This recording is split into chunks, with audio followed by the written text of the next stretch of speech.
Hermanos y hermanas, que la paz del Señor esté con cada uno de ustedes en este día viernes 17 de diciembre del 2021.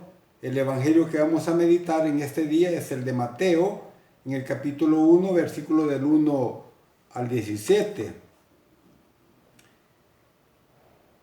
Libro de la generación de Jesucristo, hijo de David, hijo de Abraham. Abraham engendró a Isaac, Isaac engendró a Jacob, Jacob engendró a Judá y a sus hermanos. Judá engendró de Tamar y Farés y a Sara. Farés engendró a Esrom, Esrom engendró a Aram, Aram engendró a Aminadab, Aminadab engendró a Nazón, Nazón engendró a Salomón, Salomón engendró de Rahab a Boz, Boz engendró de Ruth a Obed, Obed engendró a Jesé, Jesé engendró al rey David, David engendró de la que fue mujer de Urías a Salomón, Salomón engendró a Roboam, Roboam engendró a Abía, Abía engendró a Saf, Saf engendró a Josafat, Josafat engendró a Joram, Joram engendró a Osías, Osías engendró a Jonatam, Jonatam engendró a Acaz, Acaz engendró a Ezequías, Ezequías engendró a Manasés, Manasés engendró a Amón, Amón engendró a Josías, Josías engendró a Jaconías y a su hermano cuando la deportación a Babilonia. Después de la deportación a Babilonia, Jeconías engendró a Salatiel, Salatiel engendró a Zorobabel, Zorobabel engendró a Abiud, Abiud engendró a Eliakim, Eliakim engendró a Zor, Zor engendró a Sadoc, Sadoc engendró a Aquim, Aquim engendró a Eliud, Eliud engendró a Eleazar, Eleazar engendró a Matán, Matán engendró a Jacob y Jacob engendró a José, el esposo de María, de la que nació Jesús, llamado Cristo. Así que el total de las generaciones son desde Abraham hasta David, 14 generaciones. Desde David hasta la deportación a Babilonia, 14 generaciones. Desde la deportación a Babilonia hasta Cristo, 14 generaciones. Palabra del Señor, gloria y honor a ti, Señor Jesús. Algo complicadita esta lectura, ¿verdad, hermanos y hermanas? Para pronunciar quizás los nombres de estos personajes. Entrando ya entonces a la reflexión de este complicadito texto, a través de los descendientes de Abraham, algo que debemos de saber es que Dios entra en la historia del hombre y el hombre entra en la historia de Dios al mismo tiempo. Entonces, todas las generaciones están bajo, podríamos decir, el signo de una bendición divina, particular incluso aquella que significan una ruptura, digamos, en los esquemas humanos, porque Dios sigue haciéndose presente también en nuestra propia historia y lo hace para salvarnos, para romper en ella esquemas, muchas veces demasiados humanos para llenarla de vida, y solo pide un diálogo, un diálogo que tiene que ser libre, en el que la relación con el otro, con mayúscula el otro, y los otros no se rompan o no se rompa. Entonces, abramos nuestro corazón. Eso es lo que nos toca a nosotros, a ese Dios que viene, a ese Dios que viene a iluminar la genealogía de la humanidad. Mateo, podríamos nosotros decir que al colocar la genealogía de Jesús al comienzo de su relato, quiere indicarnos cosas profundas y sobre todo de Jesús. Porque toda la escritura, debemos de saber, habla de Jesús. O sea, Jesús es el centro del Antiguo y el Nuevo Testamento. Lo primero es la historia de Jesús, Mesías. Y lo segundo es que Él cumple todas las promesas mesiánicas que hay aquí, ancladas a la historia de un pueblo que se llama Israel. Mateo indica entonces con la genealogía por él creada que el origen y la vida de Jesús se constituyen en la base de una nueva creación, más determinante que la antigua.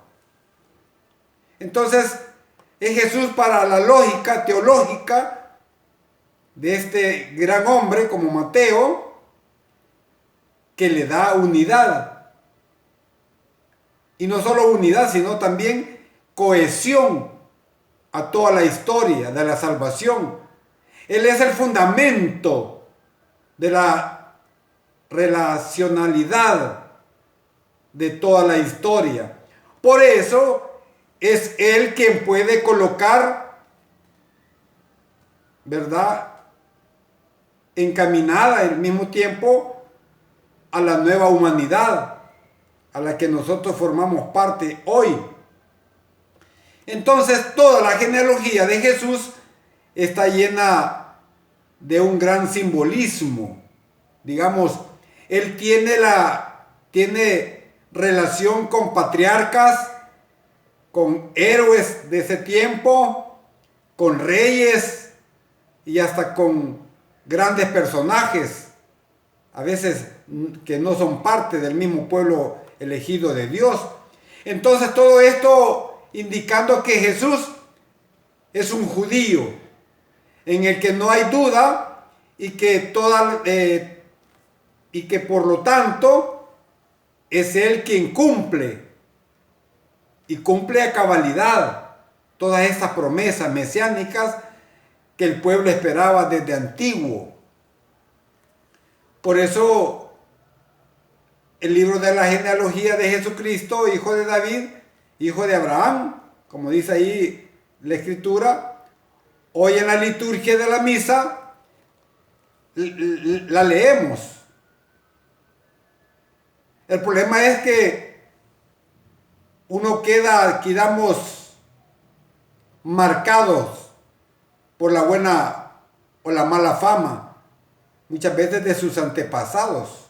Oiga bien, porque se oye bonito, pero si nos vamos deteniendo en cada una de las etapas de la revelación de Dios, vamos viendo cosas oscuras.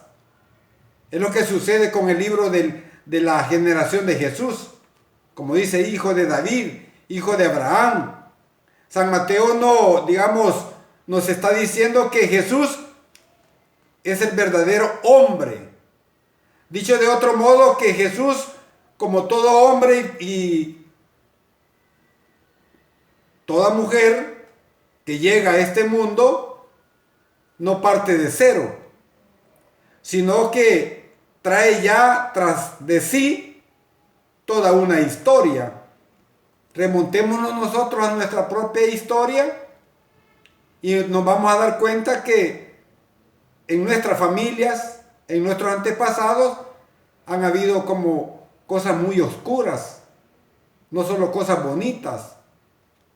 Esto quiere decir que la encarnación va en serio, que cuando Dios se hace hombre, lo hace con todas las consecuencias que esto pueda traer. El Hijo de Dios, al venir a este mundo, asume también un pasado familiar. Rastreando los personajes de la lista, podemos digamos, apreciar que Jesús, por lo que se refiere a su genealogía familiar, no presenta, digamos, un expediente inmaculado, como escribió un cardenal Bantuán, que estuvo preso en China. Él decía que en este mundo, si un pueblo escribe su historia oficial, hablará de su grandeza. Es un caso único, admirable y espléndido. Encontrar, dice, un pueblo cuya historia oficial no esconde los pecados de sus antepasados. Y vemos aquí entonces a continuación que hay un pasado mero oscuro. Aparece en primer lugar el pecado de David. ¿Se acuerdan ustedes que David le quitó la mujer a un oficial del ejército, a Urías? Y no solo le quitó la mujer, sino que lo mandó prácticamente a matar cuando dio la orden que lo pusieran en la primera línea de combate para quedarse él tranquilo con su mujer, Betsabé. ¿Se recuerdan? También la historia de Salomón. Está la idolatría de Salomón. Como Salomón también se idolatró con la riqueza y se prostituyó también Rahab. Y junto con ellos hay momentos de gracia y de fidelidad a Dios. Y sobre todo la figura de José y María, de la que nació Jesús llamado el Cristo. Entonces, en definitiva, la genealogía de Jesús nos ayuda a comprender, hermanos y hermanas, el misterio que estamos próximos a celebrar. Que Dios entonces se hizo hombre, verdadero hombre, que habitó entre nosotros, como dice el evangelista San Juan en el capítulo 1, versículo 14. Se hizo hombre, habitó entre nosotros. Alabado y glorificado sea el nombre de Jesús, ahora y siempre, por los siglos de los siglos. Amén, amén y amén.